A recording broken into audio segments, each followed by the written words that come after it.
Hey everybody, welcome back to Josh Gets Lost, and today we are entering the Iron Age here on our world because with 1.21 coming out, we want to enter the crafting age, specifically auto-crafting things from various farms, and to do that we need lots of iron.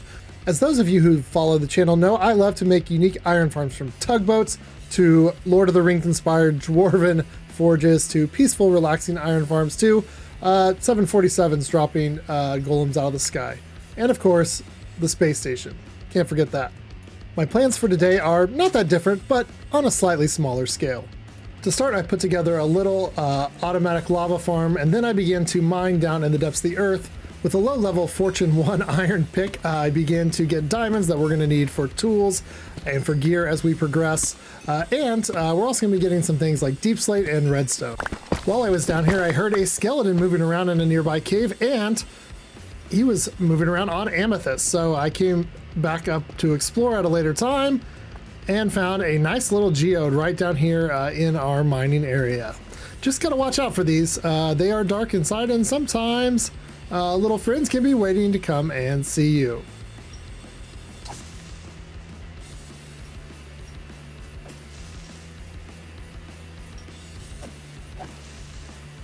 Easy peasy.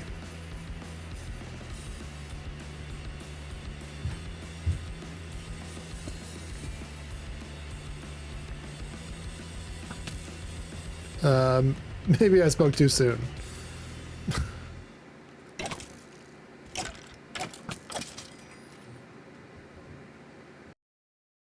With the enemies vanquished in here, we finally get a chance to light it up. It's a smaller one, but has some decent farming spots. We'll do a full farm later on, but for now, let's just get a little bit of those, as well as some of this basalt, because we're going to need this smooth basalt for our build idea. Coming out of there, wow, look at the haul. Lots of diamonds, lots of iron, lots of redstone, and lots of deep slate and tuff. This is going to be perfect for us. Look, we got a telescope now. There's no stopping us. Okay, I'm going to stop doing that. So I began to work on the iron farm. Kind of had an idea in mind to lay it out. It's basically going to be sort of an island jungle volcano with, for lack of a better term, a water slide. And so I began laying that out here and just kind of getting the main parts of the grid, watching how the water flows so I could figure out where the golems are going to end up as I begin to build this, using lots of these blocks, including these new tough walls. These are going to be an awesome thing to pair with this mossy cobblestone and cobblestone. It's definitely going to fill in some gaps between some of the color shades that have existed previously. Look at that. Those just really go well together there. Let's switch some more of these out.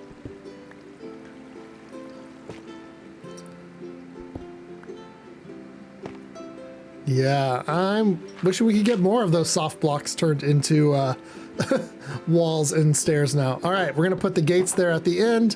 That'll be where the golems are gonna get dropped off.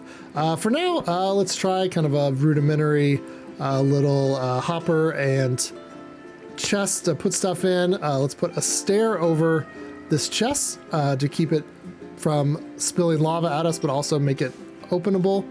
And let's put in some signs here and some water. We're gonna run everything to that corner over there and use the signs to make ourselves a lava blade. I don't know why I jumped in here.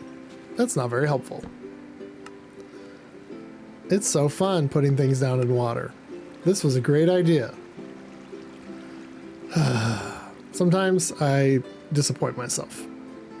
And that, of course, is right where this other side needs to go. Maybe I should have just done it from up here the whole time. Who would have thought? All right, let's get some lava from our new lava farm over here and put it in to make the iron forging blade. That's what we'll call it. It's definitely not a killing blade. All right, so I began to work some more on laying out the basics of the shape of this volcano, making kind of a circular pattern here around the bottom border of the space that's going to be. Now, the difficult thing with this is, of course, as I build and once I get closer to the end product, I'm gonna have to make sure every single thing is spawn proof, because within the range of the villagers and the zombie that are gonna be going in here, if it's not spawn proof, golems will spawn there, and it will definitely make things a lot harder if they do not go to the place I need them to go to collect the iron. So something to keep in mind as you freestyle an iron farm build like this. You kind of got to know the basic principles of where they can spawn, how high they can spawn away from the place you're going to put the villagers and zombie. And I'm not liking it so far.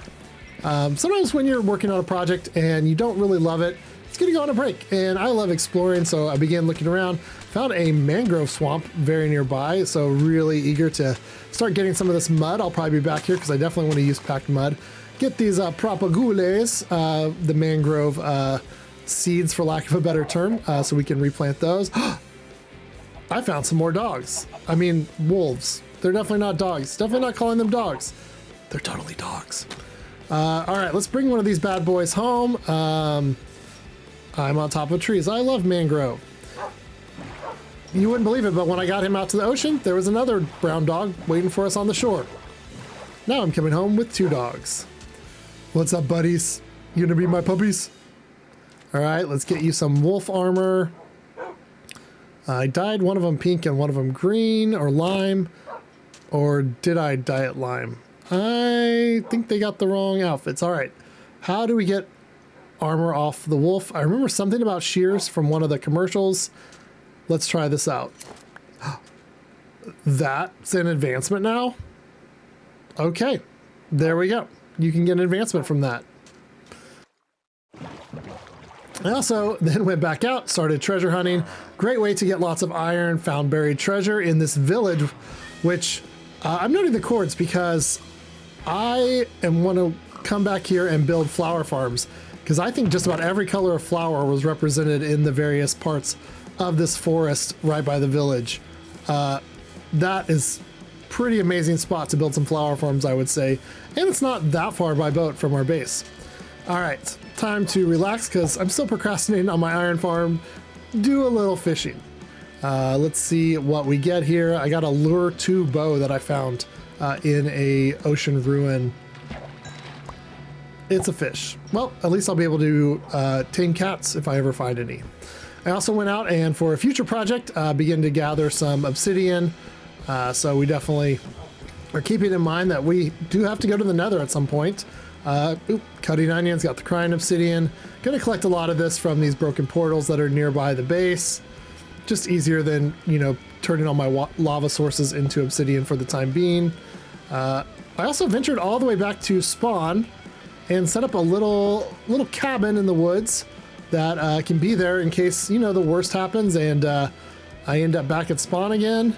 I have a safe spot to stay the night if I happen to spawn in at night. This is a little out of order, but I did go to the nether to get some basalt. But we'll find out more about that in the next video. All right, we're expanding. I thought this original volcano shape was definitely too narrow, and so beginning to put a lot of this basalt with the deep slate up top to represent where the lava and things might be burning and leaving scorch marks down the side of the volcano. We're also going to keep kind of working our mossy cobblestone and tough gradient. With the tough stairs and slabs, this is going to be a lot easier to do. Then we got some mossy cobblestone slabs going in. We're going to make sure to cover up everything to make it spawn proof. I'm sure we'll miss some, but we'll catch those if golems randomly spawn in different places. And we got some smoke coming out of our volcano now with those campfires I put in down below there.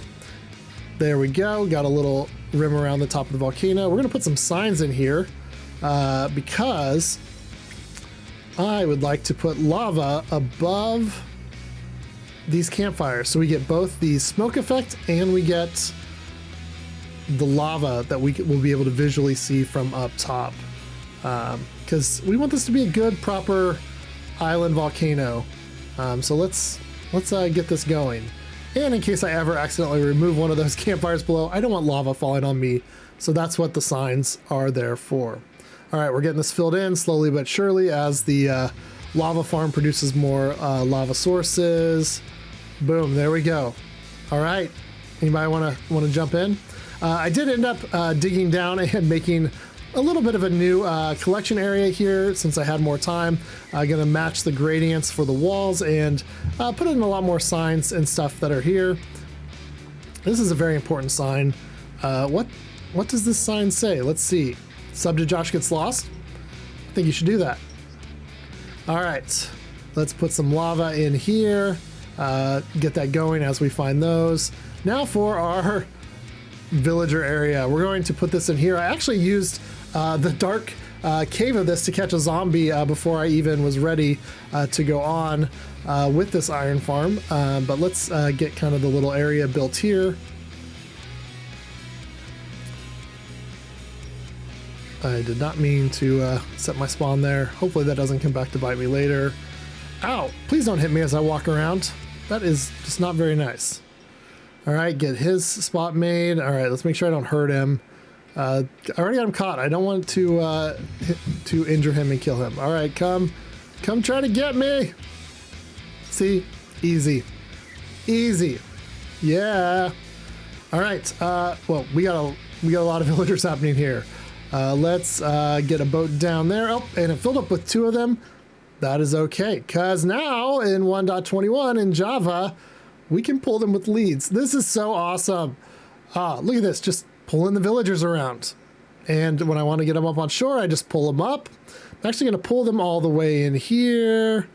Hoppy, hoppy, hoppy. Let's go. All right, let's set a little wall over here. We want to use slabs in case they start generating golems. We do not want them to generate inside of this chamber because they would probably be able to get to the zombie and hurt him, and we need him.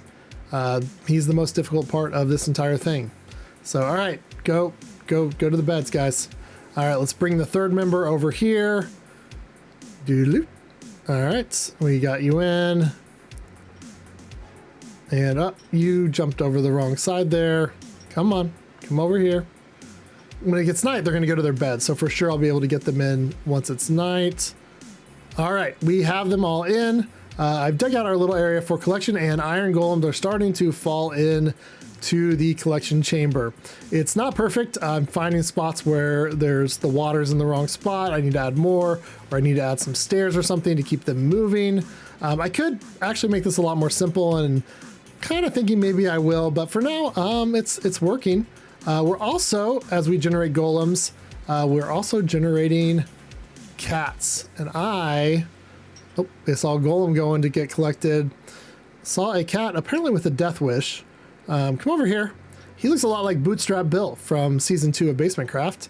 Tie him up there to lead and see how many fish it takes.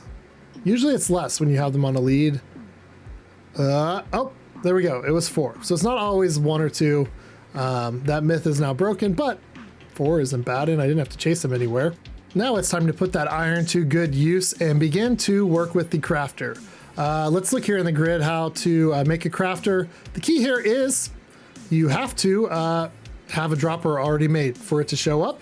Once you have a dropper, you'll be able to find it in your recipes. Iron and dropper and redstone. There it is with a kind of funny face in front. Looks like it's gritting its teeth at you.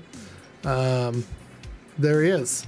Now you can do some fun things with the crafter. For example, if you take a crafter and put the ingredients for a crafter in the crafter, we're gonna get a little inception thing here. Put a button on the side there and boom. There we go. Crafters crafting crafters. Crafters crafting crafting crafters. That could be a tongue twister. But we're not going to be doing it quite like that. We're going to be setting this up to turn our iron from our iron farm automatically into iron blocks so that we don't have to have 25 different chests to store all these things. Now, I already went here and I ended up having to build an Impulse SV item sorter to separate the iron out from the poppies that the farm produces because the poppies will definitely make a mess of the auto crafting system. So all the iron is now going here to this bottom chest, and we're going to put a crafter down here with a hopper going into it. So the sandstone that I'm going to put down is going to be, oh, looks like I need to craft my hopper. Let's get that crafted, get a couple of those. Now that we have iron, easy to do. All right, let's put that down there where the crafter's going. Let's put a hopper into it. All right, and the crafter will face whichever way, back towards you, whichever way you're facing. So I accidentally just put it backwards. I need to break this, and of course iron has already started going in there.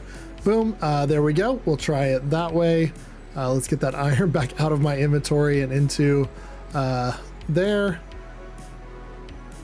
And what that'll do is it'll slowly fill up all the slots of this crafter. I actually want it facing up. Crafters are like droppers. They can actually, when they're powered, shoot up. So I'm going to actually send it back up to give us a little more room to work with here. And now I got to figure out how to make this automatic. I could just come in and push a button every time, but kind of defeats the purpose. So what I did here was I've got a side comparator that is reading a fully locked off crafter. You can look this up. It's basically called a crafter condenser module, and what it does is it waits till all 9 slots of this crafter are powered in and filled in before it starts automatically crafting anything. And as they fill up, it will craft the item once all 9 slots are full. And so that's kind of what you want right here. I may have accidentally crafted some gates when I was messing with it later, but having a crafter and clicking all 9 slots in it over there with the comparator subtracting is a great way to do that.